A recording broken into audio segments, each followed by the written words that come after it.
conversation. Okay, welcome back online, Sangha. We're all back here. Can you see me? Oh my gosh, we're so far away. Please help me welcome this morning today's speaker, Ms. Dr. Ericka Menchen-Trevino. Ericka is a co-founder and executive director of BRIC, the Behavioral Research and Innovation Center. She also teaches at the University of Illinois in Chicago.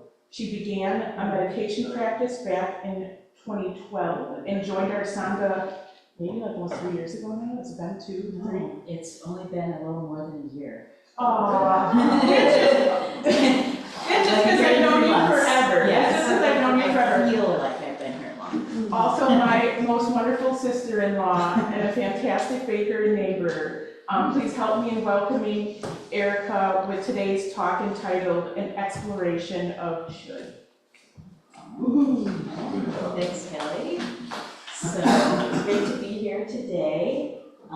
Today I'm going to do something that I have actively avoided most of my life, which is talk a little bit about my personal spiritual journey.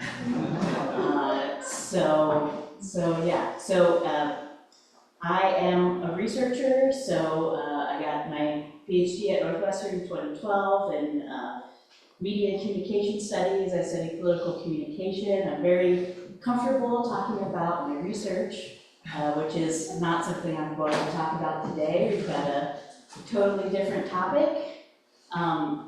So I'm very happy to be here today, and I just wanted to say that doing this talk has been inspired by all of the other members who have given such wonderful talks about their journeys. So I'm really, really happy to be here. So the plan for today is I want to just do a little bit of an introduction of me and my sort of journey with the Dharma, and then I'll get into the main topic for today, which is an exploration of should, and then we'll have plenty of time for questions at the end. So just getting started with how I came to be here today. Back in, it was 1998 or 99, I was in college at Loyola University in Chicago, where I had been in Catholic school for about 14 or 15 years at that point. As part of the curriculum at Loyola, we had to take classes in theology. And I didn't want to take another class about Christian theology, so I took a class about Buddhism. So they had an intro to Buddhism class there where we learned about the Four Noble Truths, the Eightfold Path, and sort of the history of how the teaching spread from west in India, east through China and Japan. So it was all on the intellectual side of things. There was no practice, there was no meditation. It was actually pretty studiously avoided in the Catholic school context. They said, no, you don't have to do any of this. This is not, we're not, yes. So I did not get any practice in that class, yet I learned that there's no such thing as a non-practicing Buddhist. So I learned that, okay, if I want to, learn more about this, I need to do practice, and I wanted to learn more, but I was really not ready at that time. I just sort of was not ready to sort of jump in at that time. Actually, later, about a year later, I started to take a class. It was called African Spirituality. And the first day of class, they explained the curriculum and what the assignments would be. And the main assignment for the class was to write about your personal spiritual journey. And I immediately dropped the class. I was like, absolutely not. This is not going to happen. So I would know more about African spirituality, but I was actively avoiding really thinking about my spiritual journey, I would say that for about 10 years or so, I was a closet atheist. I was sort of passing as Catholic and really just avoiding the topic. This was all the way through my marriage in the Catholic Church, which is the only time anyone really asked me directly about my beliefs, and I told them, like, no. And they're like, okay, well, you'll come around, it's fine. And I internally was like, no. But anyway, so jump forward about 10 years to 2009. So I was a PhD student at the time, and it became clear that I would need to switch advisors. And this might not sound like a big crisis, but it is a really big deal. A lot of people lose their entire careers when that happens to them, so it's a really, that was a very, very big deal to me. So I saw an ad for a meditation class at a local center. It was the Zen Buddhist temple in Chicago, and so I went for the first time to a Zen temple, and I came and I saw, you know, as you enter, you're supposed to leave your shoes at the door. I was very like, you just leave them there? I was like, what if someone takes them? Oh my gosh, right? This was a little concerning, but anyway, okay, I figured that out. And this place was a converted, used to be some sort of Protestant church, and there was a big gold Buddha on the former altar, and there were a bunch of brown mats and cushions, right? Zafus and zabutans, I eventually learned. But what my teacher, Bob Kyung, said at one point was they called that Brown University. Brown so yeah. So I was learning how to sit, and before the class they had sent us a diagram with 10 different ways of how to sit on a cushion, right? And I've never done that before, so we spent most of the first class sort of physically learning how to sit.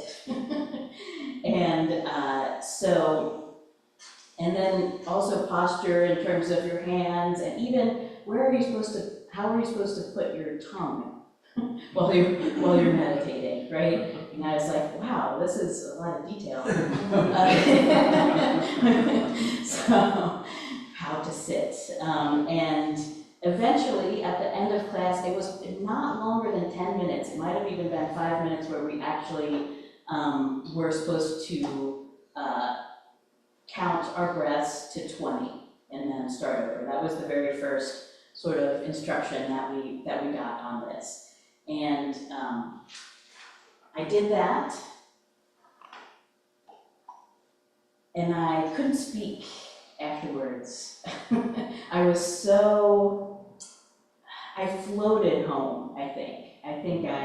I just had a really amazing experience of just kind of touching that larger mind, which I had never done before. And I knew that this was what I needed to do and the right thing for me. So after that point, I started going to the services on Sunday.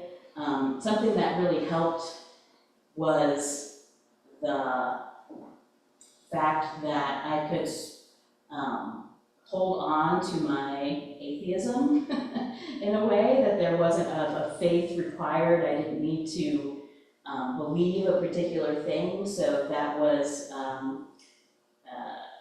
very comforting.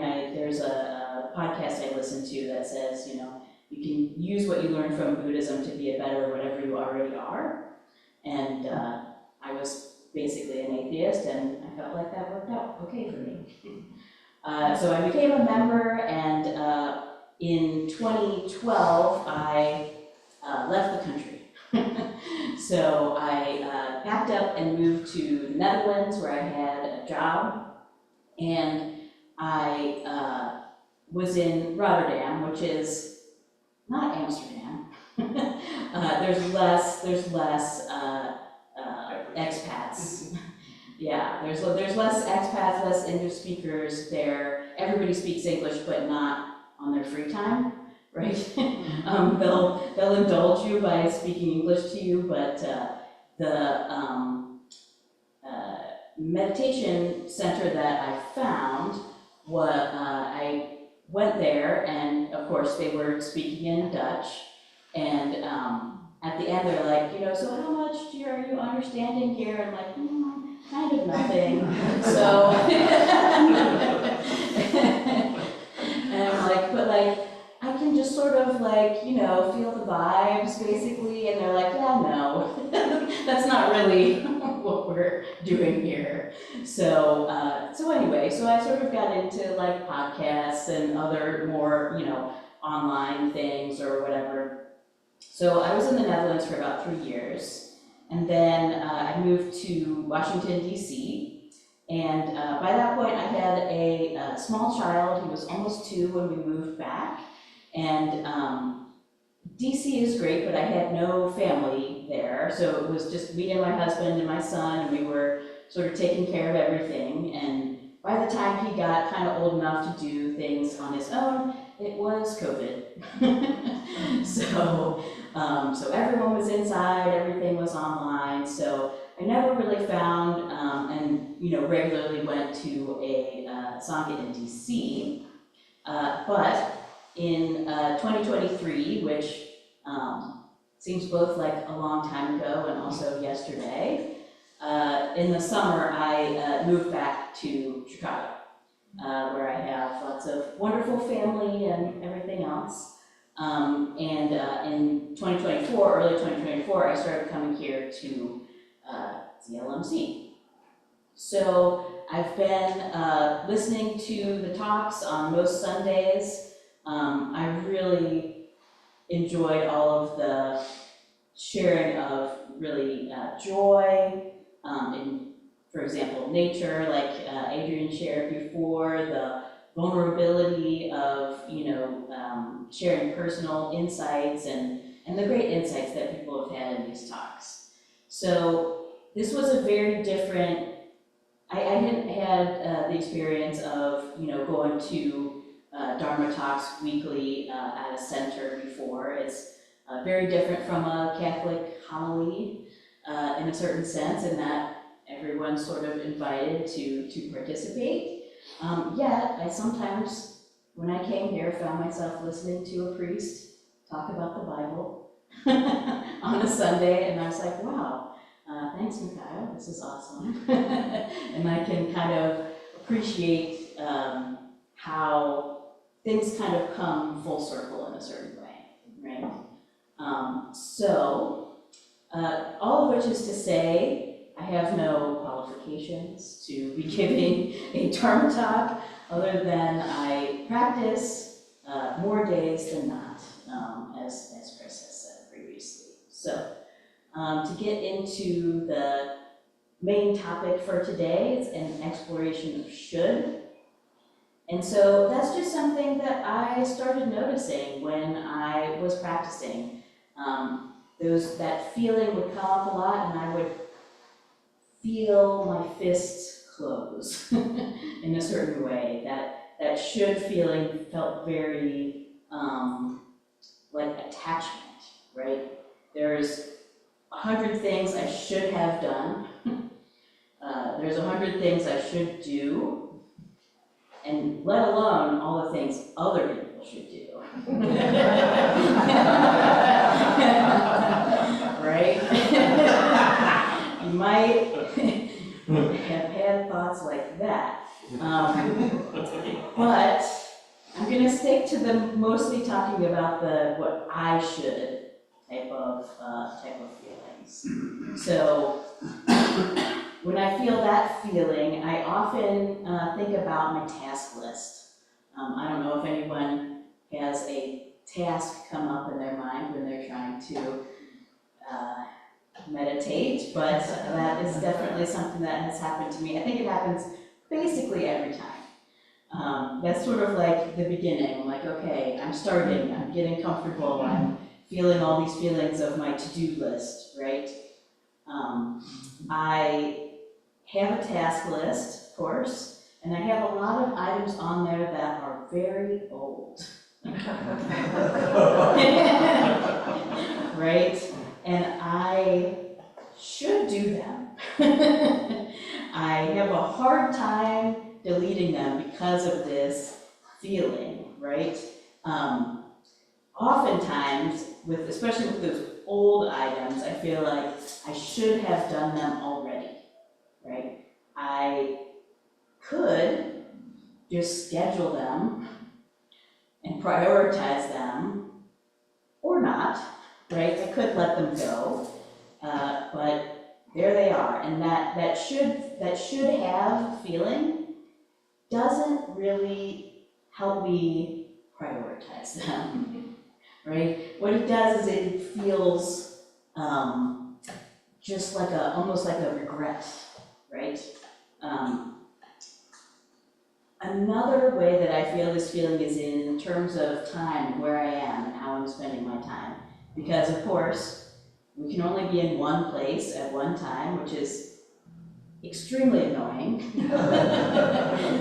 I would definitely have liked to do more than one thing at a time, right? So, today, I really should wash my windows. That's probably what I should be doing right now. But one of the things that I try to do is just notice what I have chosen to do. Just sort of watching what my behavior says about my desires in a certain way. So, one of the things that I noticed when I first started meditating, well, it wasn't something that I noticed, it was something that my dentist noticed. Which is that I clench my teeth. And once I was told this, I noticed, oh, I do clench my teeth. And I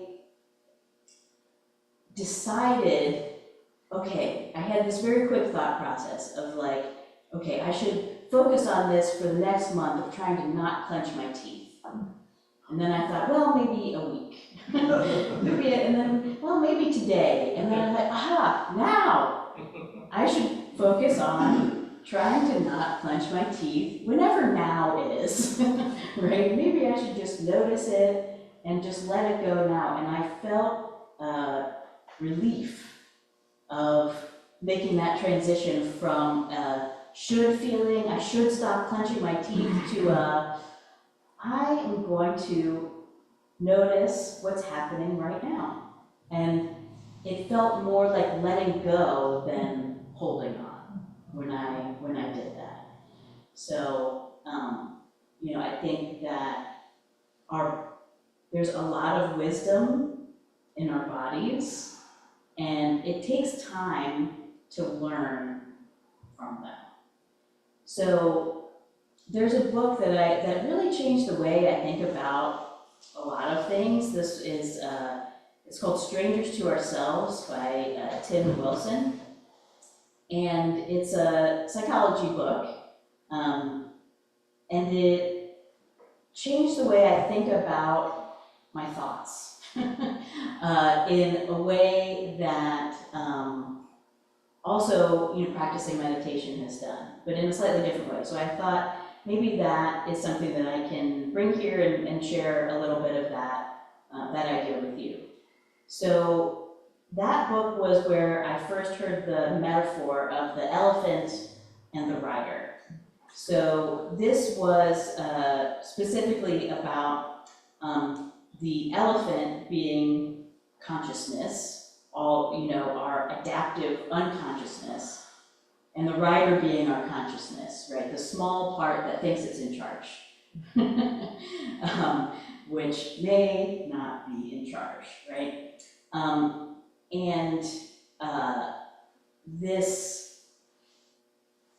We know that we're not aware of everything that our mind is doing, right? There's sort of obvious things like our heart rate and our breath that we can be aware of, but fortunately, we don't need to be consciously aware of at all times in order to live, right? But there are aspects of our unconsciousness that can do really amazing things and process more information than we know. So one story from this book, or just an idea of, has anybody been to a party that was crowded and there's multiple groups of people around and it's noisy, and you're focusing on the people that you're talking to, but you know, 2 conversations over, somebody mentions your name. And suddenly you realize your unconscious is processing all of the information and picking out something that's relevant to you, and you're like, oh. You swivel really quickly, right? I think a lot of people have had that experience, and it's amazing. Our minds are so amazing of what we're processing without thinking about it, right? So there is an experiment that Wilson talks about in his book, and this is an experiment with patients that are called split brain patients. This is basically people who have usually very severe seizures, and the treatment was to sort of separate the hemispheres of their brain. And what this causes is sort of like your hemispheres are separated in a way that other people's aren't. So in this case, and like your left hand is controlled by your right hemisphere and vice versa. So this is the case of a patient called PS. And so I just wanted to read a little bit about this case. So they're doing experiments showing images to different sides of the different hemispheres of PS's brain. So it said, things got especially interesting when the researchers flashed different pictures to the 2 hemispheres at the same time. For example, in one trial, they flashed a snow scene to PS's right hemisphere and a picture of a chicken claw to his left hemisphere. He picked the card with a shovel with his left hand because that was most related to the snow scene seen by his right hemisphere, and a card with a chicken with his right hand because that was most related to the chicken claw seen by his left hemisphere. The researchers then asked PS, asked his consciousness, right, why he had picked the cards he did. Like most people, PS's speech center was in his left hemisphere, which knew he had picked the chicken with his right hand because he saw the chicken claw. But he had no idea why he picked the shovel with his left hand because the snow scene was viewed only by the right hemisphere. No problem. The left hemisphere quickly made up an answer. I saw a claw and picked a chicken, and you have to clean out the chicken shed with a shovel. So perhaps the most striking thing about PS's response is that he seemed perfectly comfortable with his answer and had no idea that it was a confabulation. So in the words of the research paper, the left hemisphere did not offer its suggestion in a guessing vein, but rather as a statement of fact as to why the card had been picked.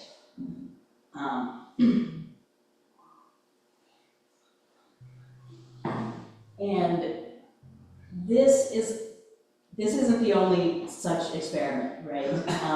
This confabulation tendency is widespread, right?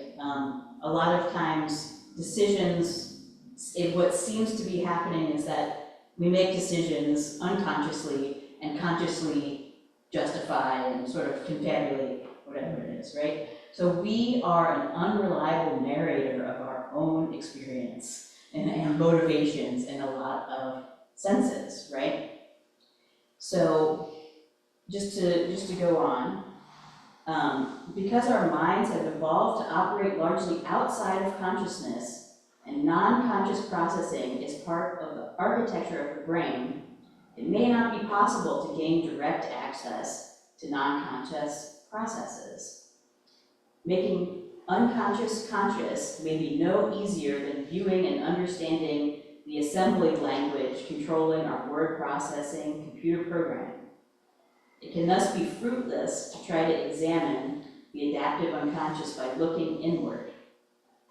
It's often better to deduce the nature of our hidden minds by looking outward at our behavior and how others react to us, and coming up with a good narrative. So what I would say there is that a lot of what we do in meditation is not following our internal confabulator, it's taking a step back and watching what happens, seeing the consequences, right? So yeah.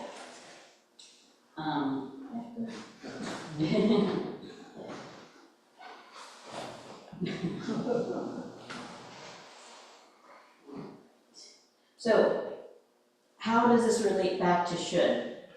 That little detour was sort of about that should have concept, right? This, in a way, is the rider disagreeing with the elephant. we have a bit of a conflict. We want to go this way, the elephant's going that way, we're looking backwards and seeing where we are, right?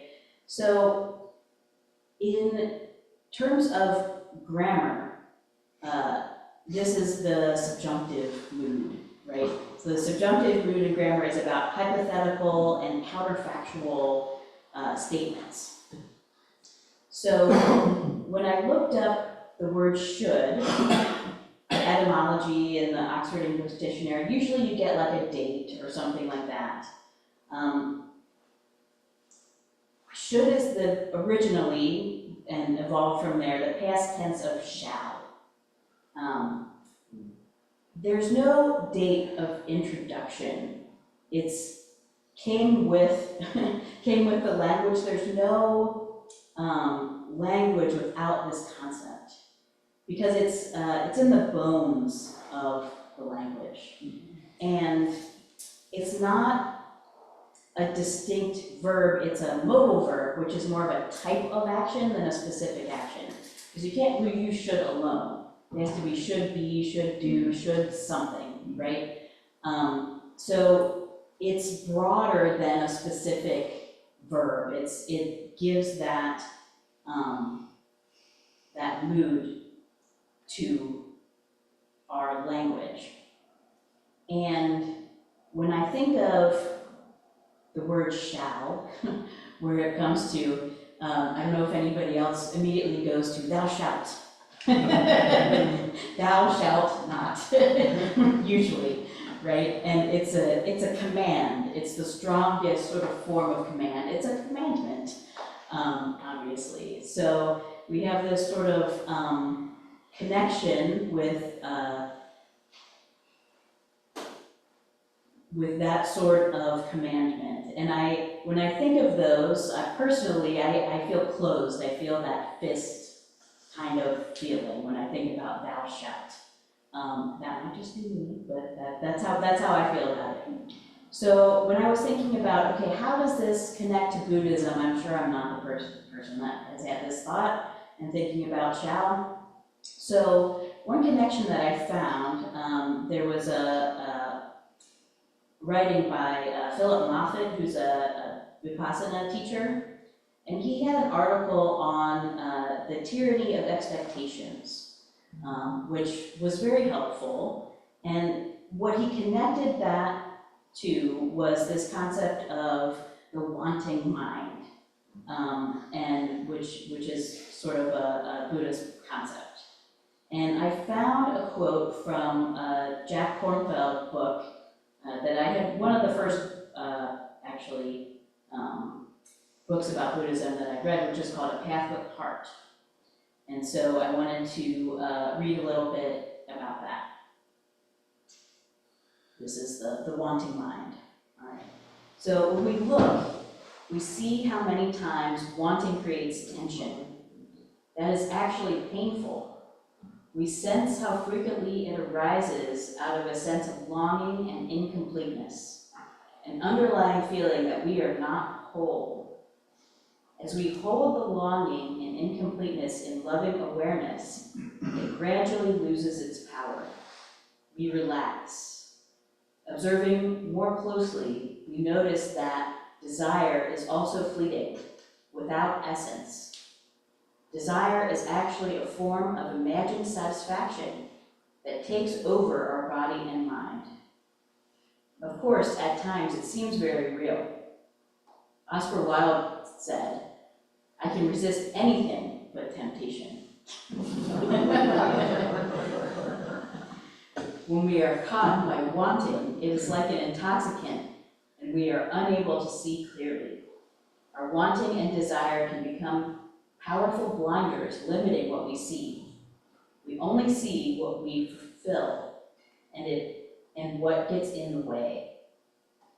Step back and look at desire tenderly, with kind attention. Do not confuse the wanting mind with pleasure. That was useful. So what I wanted to bring this back to was that oftentimes I find it helpful to not just talk about what we shouldn't do or what we should let go of, but to think about, kind of a positive path forward, given the state of our mind and this, constant grasping that we have. And one thing that I thought of to kind of connect this was thinking about the future in an open way. And one of the ways that I feel sort of my fists opening is when we do our Bodhisattva vow, right? Vows are always about the future. They're not a thou shalt kind of future. It's to be an open kind of future. So I just wanted to end my talk, if we could open our hands and maybe just do the vow once together. Creations are numberless. I vow to free them. Delusions are inexhaustible. I vow to transform them. Dharma gates are boundless. I vow to open them. The awakened way is unsurpassable. I vow to embody it.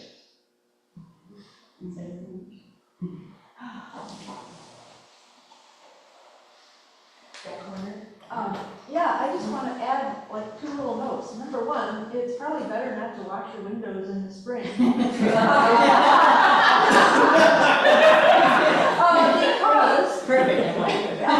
Because migrating birds cannot see clean glass. Okay. They crash. And so when we have literally millions of birds resting, stopping by, dirty windows are all right. All right. I'm feeling good. Number 2, that thou shalt, it's really interesting because also it's in the familiar. So it's speaking as a master to a servant or a parent to a child. And so you shalt is more like a direct challenge. Two knights are going to come together or something. But so I just wanted to add that because I loved all the way you drew all these different things together. So it's very interesting. Thank you, yeah. I love the talk, and I mentioned to you before that I often think of the book of should and how I need to keep putting it down. But Adrian's point is a good one because it is specifically like a parent to a child, because most traditional religions are pedagogies. They are designed to teach us as children. What all of us who are here are finding is that, with the exception of Atticus, none of us are chronological children. I'm still with you, brother. But the idea is, we're here and we need to come to grips with unshoulding from whatever religion we have, and this is where I put the pitch in for the interfaith circle that meets the third Thursday of every month, where we try to come to grips with it. Where Michal is one of the stewards, Ann Hogetsu Smith, Protestant minister, and me, the OG of the OT. So, yeah. Lovely. Really lovely. About shall and should, particularly should. I don't know when I started thinking about this. I think of shoulds as all my jobs. Like, I should get up and get to work. I should get up and make breakfast. These are all jobs. I should clean the windows. I should help my wife do X, Y, Z, whatever. And you know, we have lots of jobs. And when I started thinking about them this way, I decided, okay, well, I retired. So you can retire. We can retire from some of these shoulds. And then when we retire from them, when I retired from them, then I can look at them more rationally and say, okay, well, that is not something, my mom's not around telling me I need to do this. I don't have to do certain things, but maybe it would be good to do this. Like when I worked, maybe it would be good to go to work, you know, because I get paid, because, you know, I'm a responsible guy. So that kind of thinking really helped me. And I wish I had thought of it actually while I was working, because unfortunately I got caught up in an academic situation, as you know. Not just your shoulds, but the shoulds of the whole department.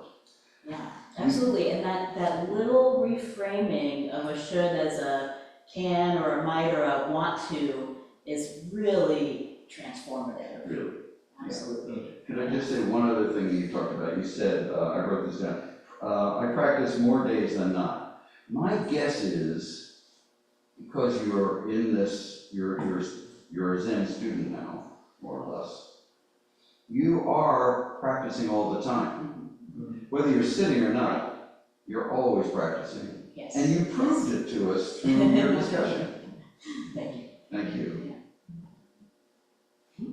Thank you for the talk, it was enjoyable. I wanted to say that the most fascinating part for me was the shall and the should, because I'm going to speak of shall actually in a positive way, but not in a way like it's a commandment or something. Because when you should sounds kind of like it's in the past, like you said, like it's in the past, and it's a rule that I'm supposed to follow because somebody else said it before me, or because for some reason there's this external force that's not in the present.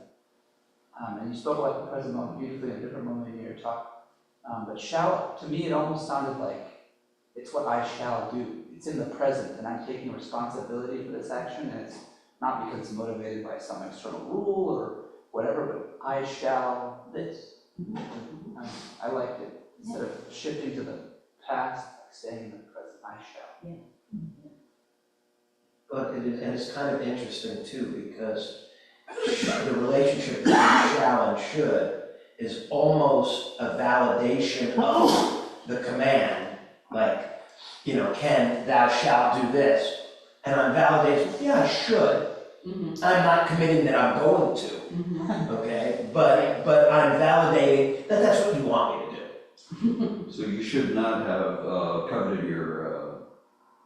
your husband's wife, your neighbor's wife. You should not have.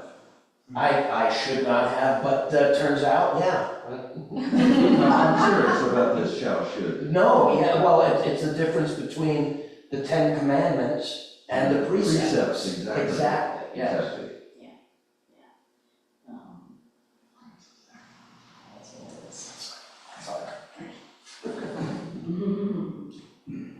Can I just say, I also appreciated the part of your talk when you were talking about the conscious and unconscious, and how you wrapped up part of that by saying, you know, in meditation, one of the things that we're doing is stepping back. And I think that my own experience, I remember quite clearly when I started meditating, that I didn't have the floating home experience that you had. It just was work Yeah. for me for a long time. But I recognized at some point that I was now seeing things that I hadn't seen before, or I was experiencing things in a way. I was seeing these shifts Yeah. in the way I was perceiving my world and the world. And the only thing that was about was meditation, and that stepping back and not being quite so identified with everything that was going on in my life. Right. You can see that you're not your thoughts, Yeah. right? And one moment like that for me in the beginning was I would often go to a coffee shop downtown to write when I was a PhD student. And it was very busy, and I was always concerned about getting a seat.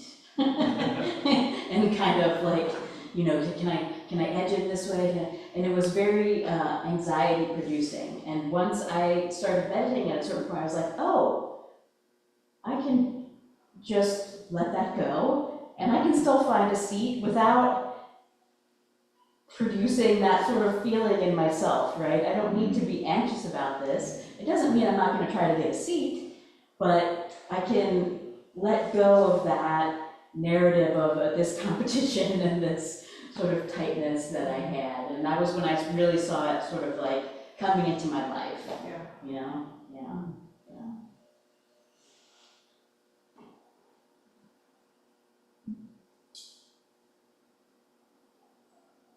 Thank you. Thank Thank you. you. Really good. Well, thanks. I like how you didn't have to write it all out. You were a good person to use just notes. It's good.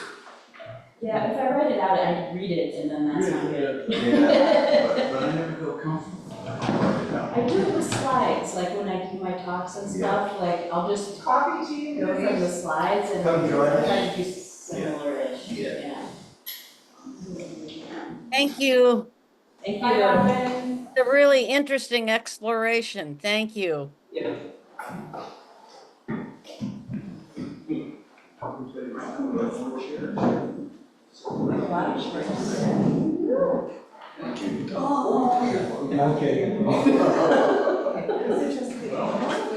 because I wasn't thinking about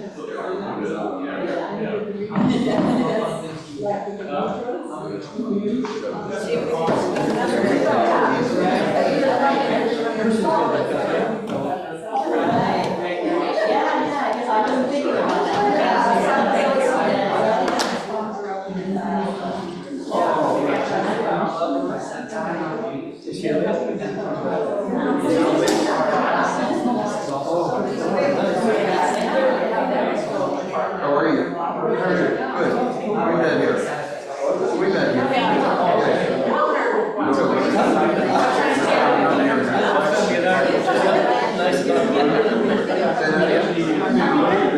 Let's see.